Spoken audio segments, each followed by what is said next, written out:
After decades, I finally experienced a night where I was too excited to sleep. However, that excitement quickly vanished as I faced a frustrating event. On the morning of my daughter's wedding, my husband had left without a word. I tried contacting him, but there was no reply, and no note left behind. I clearly remember seeing him preparing last night. Knowing how indifferent he's always been towards household chores and childcare, I felt more anger and confusion than worry. How could he not care about celebrating this special day with our daughter? Suppressing the anger that was boiling up inside me, I told myself I had to go, at least, and began getting ready before leaving the house. Good morning. Wait, what's wrong, Mom? There's no what's wrong about it. I can't get in touch with your father. I didn't want to take it out on her, but my tone became harsher than I intended.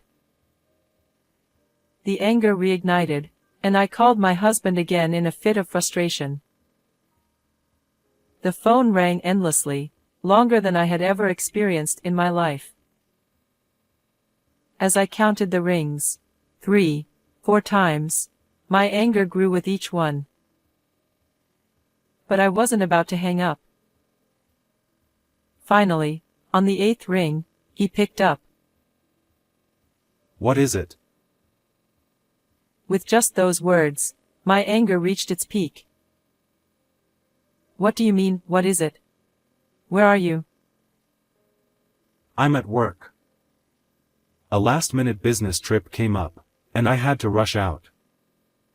Besides, I'm not interrupting anything, am I? Are you kidding me? Just as I was about to raise my voice, I noticed Patricia making a surprising face and signaling to me. With narrowed eyes, she gestured, mouthing the words, "You can hang up now." Confused, I followed her suggestion and ended the call without saying another word. What's going on? Do you know something? Hee, it's a surprise. After working non-stop for nearly 30 years, the family flower shop wasn't bustling today, but it was still a cherished place I'd protected all these years. Thank you, Michelle. You always make such beautiful arrangements. I'll be counting on you next time too. A regular customer left with a large bouquet in hand. Little comments like these meant the world to me. Looking back, when I returned to work after my daughter was born, that person showed a lot of concern for me. As my daughter grew older, she would stand beside me, playing florist, or wander around the shop, pointing at different flowers and asking, "What's this?" Now, my daughter has grown up, and is a full-fledged adult. The days when I raised her with the help of my parents feel like just yesterday. Time flies, as they say. On the other hand, my husband's attitude never changed, not before our daughter was born, and not now. He's always been reluctant about me working at the family shop. Perhaps his pride stems from being an employee of a world-famous car manufacturer in America. He constantly uses that to justify his aloofness, and there's no way to reason with him. He's now an executive, and I'm sure his achievements are impressive, but in his private life, he's a complete failure. We've clashed many times in the past, but eventually, I stopped expecting anything from him. After all, he's still the primary breadwinner, and he's done a lot to support our family. But something suspicious has been going on. He's been taking a lot of business trips lately. When the weekend approaches, he always says, "I have to go here and there," and leaves for overnight trips. I have a good idea of what's really behind these trips, but I haven't confronted him about it. At this point, though, I can't ignore my inner voice asking, "So what?"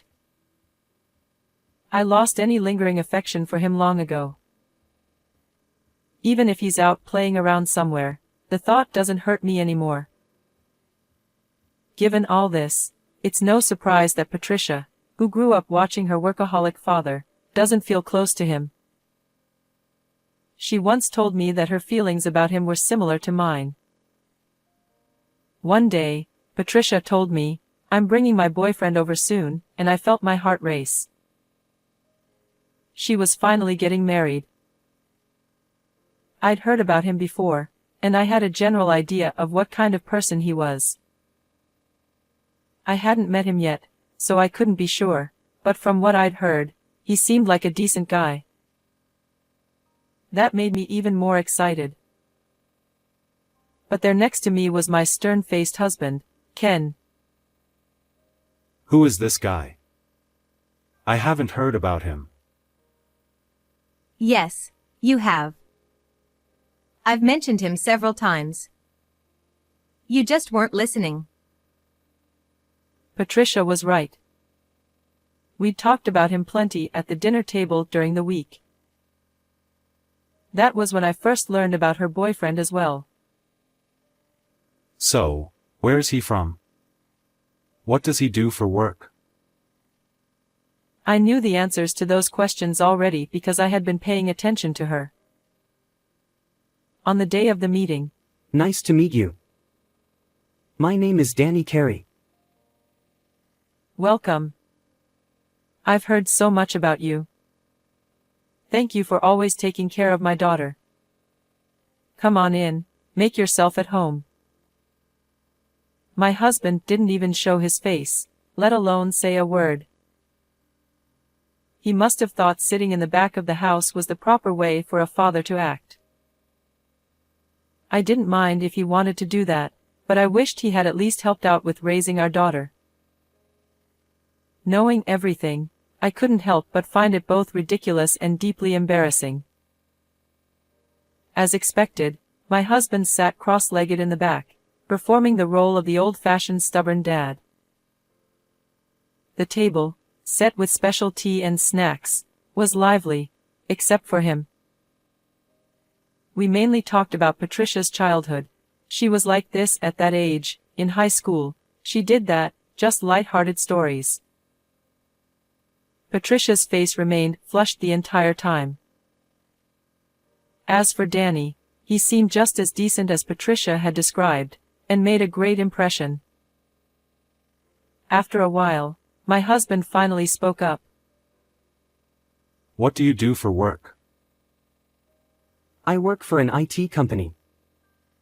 It's not a big-name firm or anything.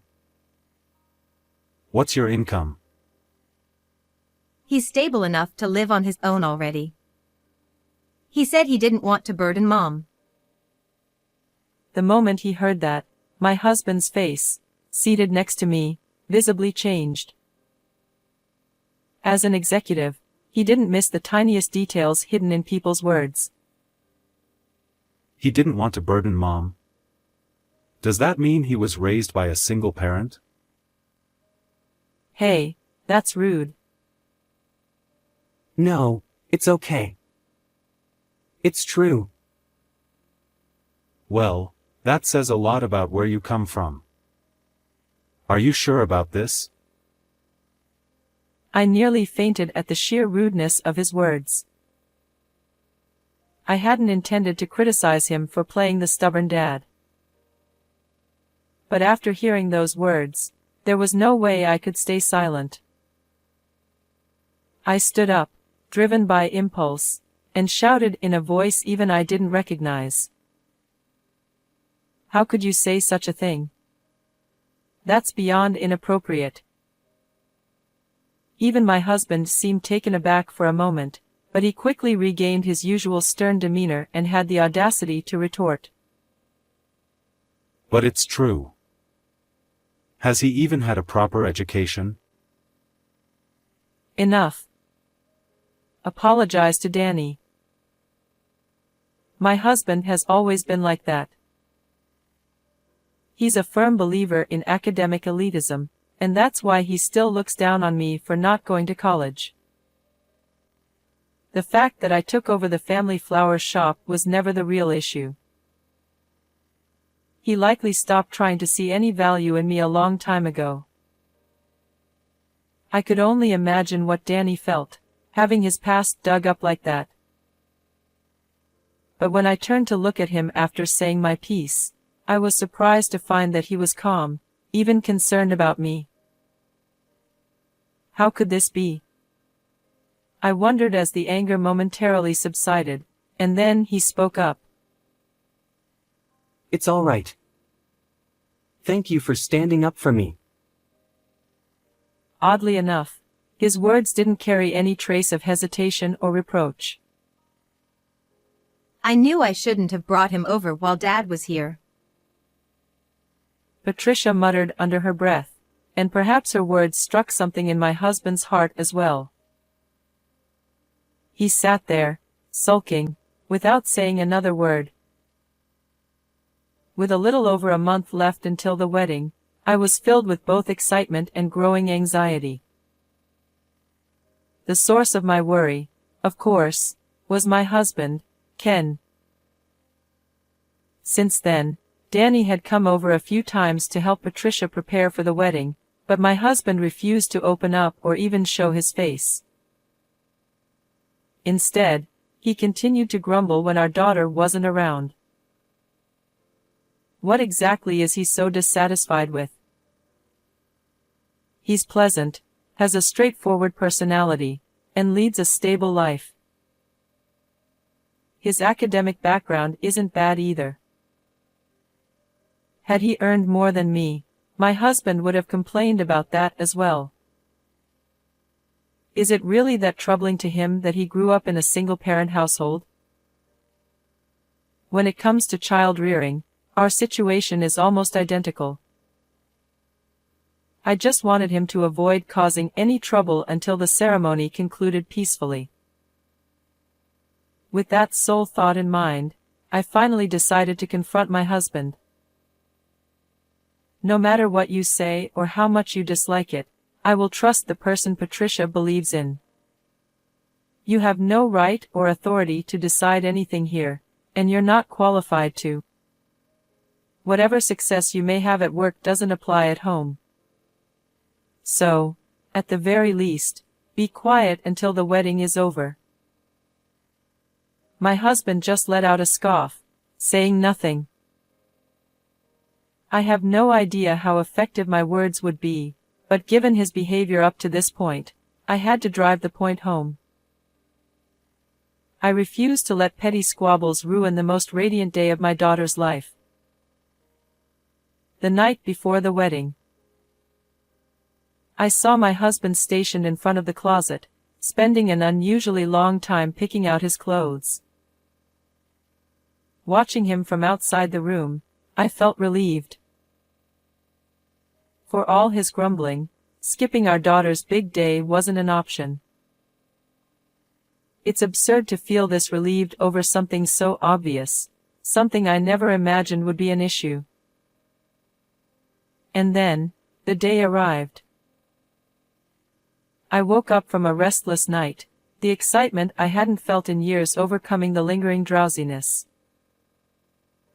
As I got out of bed, still distracted, I noticed something odd, an unusual silence in the house. It had been ages since we slept in separate rooms. No, more than ages. It might have been since our daughter was born that we hadn't shared the same bed. That's how little I remembered it. So, I had no way of knowing when my husband got out of bed in the middle of the night. I searched the house without even washing my face, but he was nowhere to be found. A terrible thought crossed my mind, so I tried calling him, but the phone wouldn't connect. Did he seriously prioritize business trips over today of all days? Even if he really was on a business trip, how cold-hearted must he be to leave without a single word beforehand? But there was no time to dwell on my boiling frustration. I had no choice but to stay calm and get ready. Good morning. Wait, Mom, what's wrong? What's wrong? I can't get in touch with your father. I didn't want to take it out on her, but my tone inevitably sharpened. My anger flared up again, and in that heat, I called my husband once more. It felt like the longest ringtone I had ever heard in my life. With each repetition, 3 times, 4 times, the fury inside me grew stronger. But I had no intention of hanging up. On the 8th ring, he finally answered. What is it? That one phrase pushed my anger to its limit. What do you mean? What is it? Where are you right now? I'm at work. An urgent trip came up, so I had to leave in a hurry. I'm not bothering anyone, am I? You've got to be kidding me.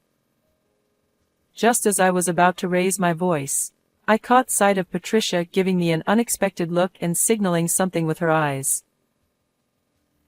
She was smiling softly, mouthing the words, "It's fine, you can hang up." Puzzled, I followed her lead and ended the call without another word. What's going on?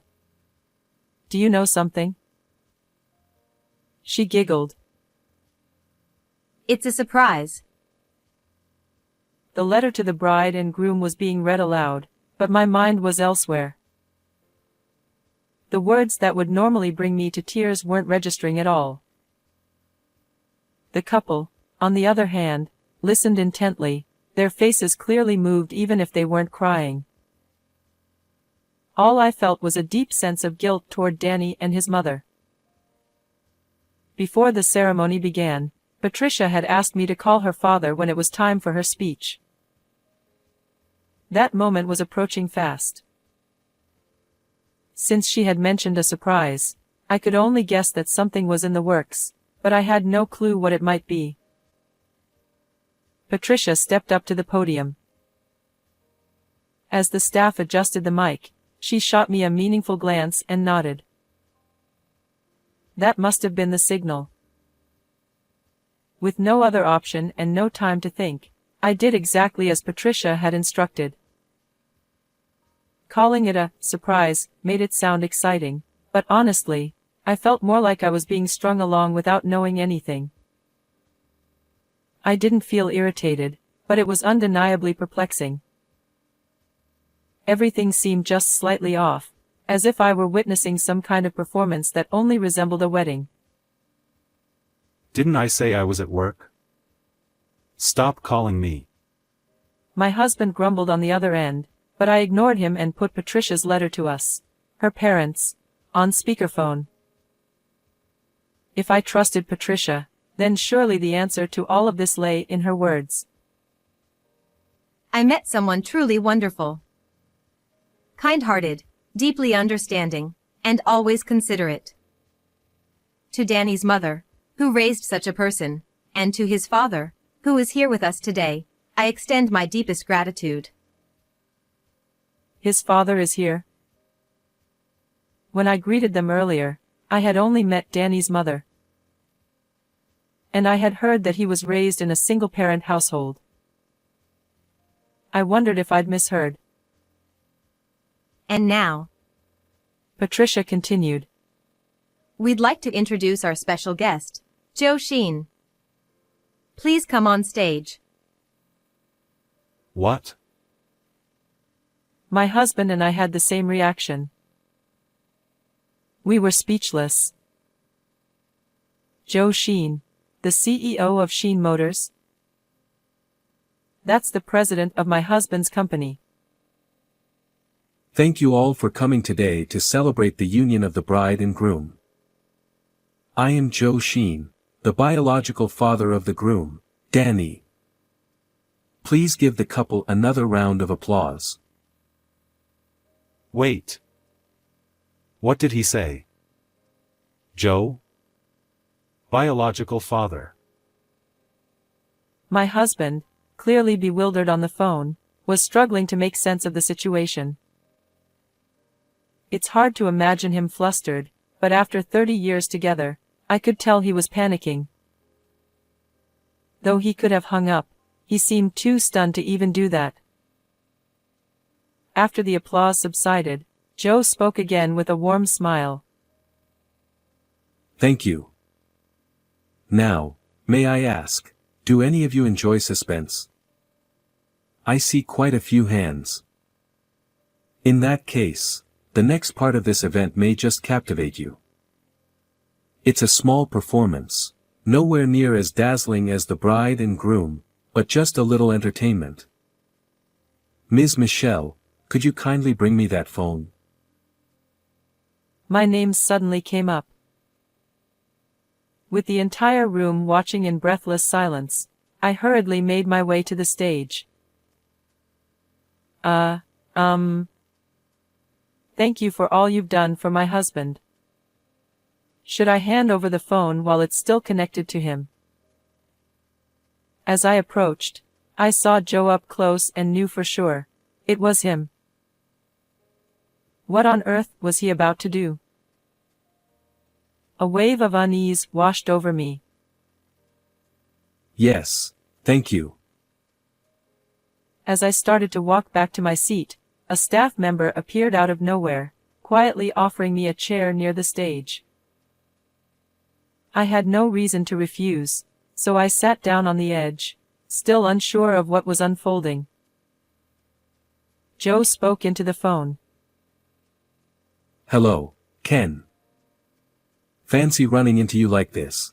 What a small world. But tell me, why aren't you here? I could barely hear my husband's trembling voice over the phone. Joe?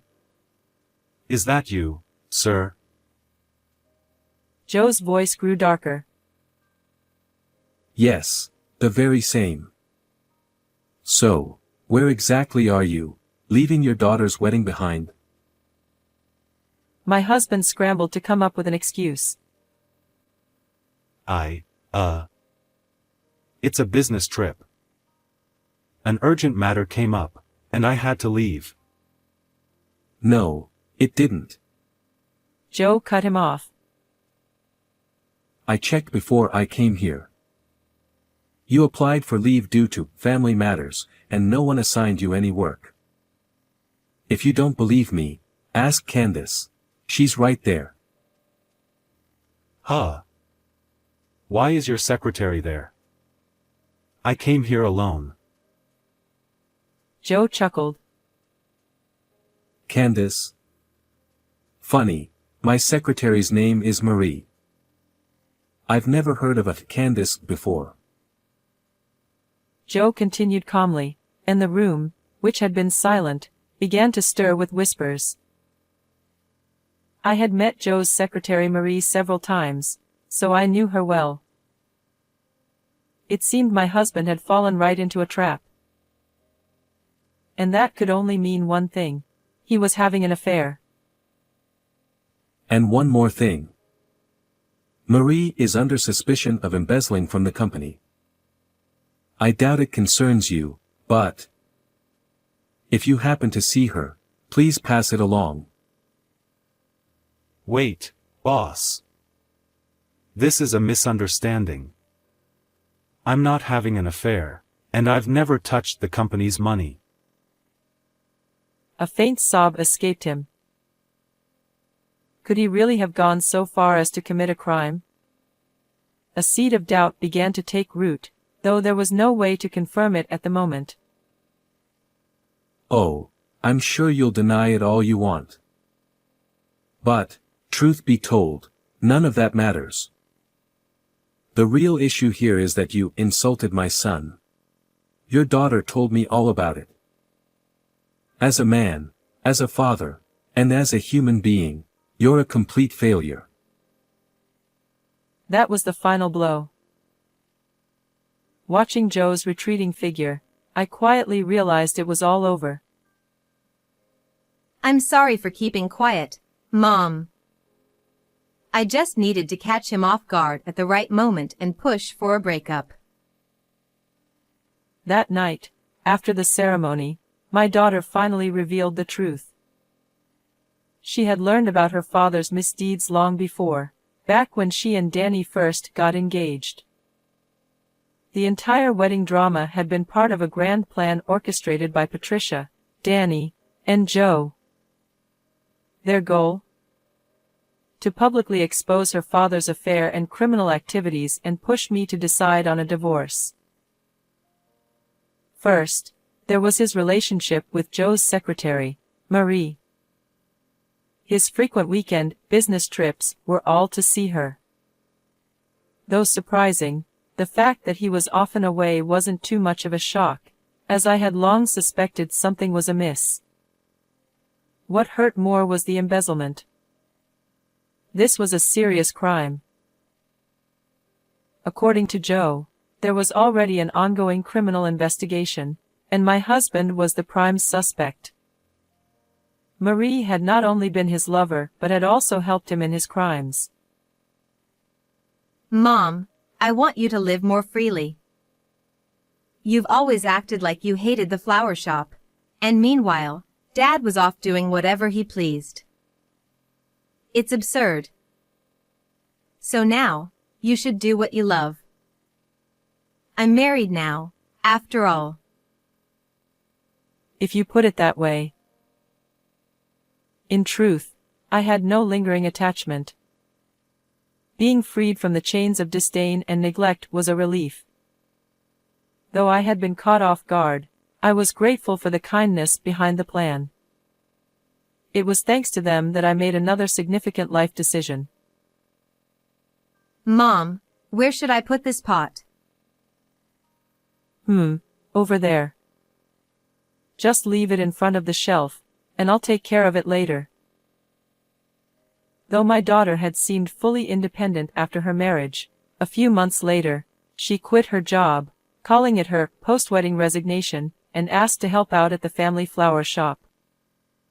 While she had never expressed any interest in working at the shop before, I couldn't think of a reason to refuse. When I asked her why she wanted to help, she simply said, Because I'm your daughter. When I had decided to take over the shop all those years ago, I can't remember exactly what I said to convince myself. But I vaguely recall saying something similar. And just like that, I was swayed by my daughter's simple words. Now, I work with her as her boss, mentor, and mother. I've embraced the changes in my life, thriving and pouring my energy into work. Though the shop isn't booming, I've never felt lighter, and I can finally enjoy life. I owe it all to my daughter, her husband, and Joe. One other thing has changed. Ever since the wedding, Patricia has been bringing Danny to the shop more often. I'll help out too. How many times in 30 years had those words saved me? Not many, but the fact that Danny constantly showed care and offered to help made a world of difference. Comparing him to his predecessor felt almost insulting. The difference was night and day. Thank you, but really, your kindness is more than enough. Whenever my daughter and her husband visited, we would always share dinner together. The meals weren't anything extravagant, but the atmosphere was brighter than I'd ever known. Wow, this is incredible. He said, as he took a bite of the braised pork belly. It was a simple dish, but seeing him enjoy it made me smile. He never reacted like that. It's an old family recipe, passed down through the generations. What? We had a secret recipe? You should have taught me before I got married. I'm just kidding. It's all about knowing the right balance. You're not quite there yet, Patricia. Rude. That was totally unnecessary. Don't worry, Patricia's cooking is great too. My daughter would undoubtedly find happiness. She had such a wonderful person by her side. Excuse me. Welcome. Oh, Joe. It's been a while. No need for formalities. Here, I couldn't very well bring fresh flowers as a gift to a florist, so I brought you some sweets instead. I hope you'll accept them. It was hard to believe that 6 months had passed since everything happened. Time is such a fleeting thing. Oh, thank you. That's very kind of you. Not at all. May I have a moment of your time? Of course. Is something the matter? He had come to inform me that my ex-husband had been sentenced to prison for embezzlement. Not only him but Marie, his accomplice, had also received the same punishment. Even though I had long stopped caring about him, the news stirred no real emotions in me. It was only natural. I had received a divorce settlement half a year ago, and there was nothing left tying us together. Why had Joe come to deliver the news personally? There's something else I'd like to apologize for. An apology? What for? I couldn't recall anything that would warrant it, and my guard went up. It's about the wedding. I dismissed everything as a spectacle, but I realize now that it impacted your life in a profound way. My remarks were careless. I'm deeply sorry. As soon as he finished, he bowed deeply. Please, raise your head. That's all in the past now, and I'm happy with where my life is. I have you and my daughter's family to thank for that. I couldn't possibly hold any grudge. After a pause, I added, besides, I'm sure it was Patricia's idea, wasn't it? She told me she wanted to expose him. So please, don't trouble yourself over it. Joe finally looked up, his face reflecting a mixture of emotions. So, there really is no hiding things from a mother, is there? You have my respect. As you know, I wasn't around much to raise Danny, so I'm unfit as a father. It pains me to ask this, but do you think his mother raised him well? Yes. He's turned out to be a wonderful man. What did you think of this story? Don't forget to subscribe. See you in the next video.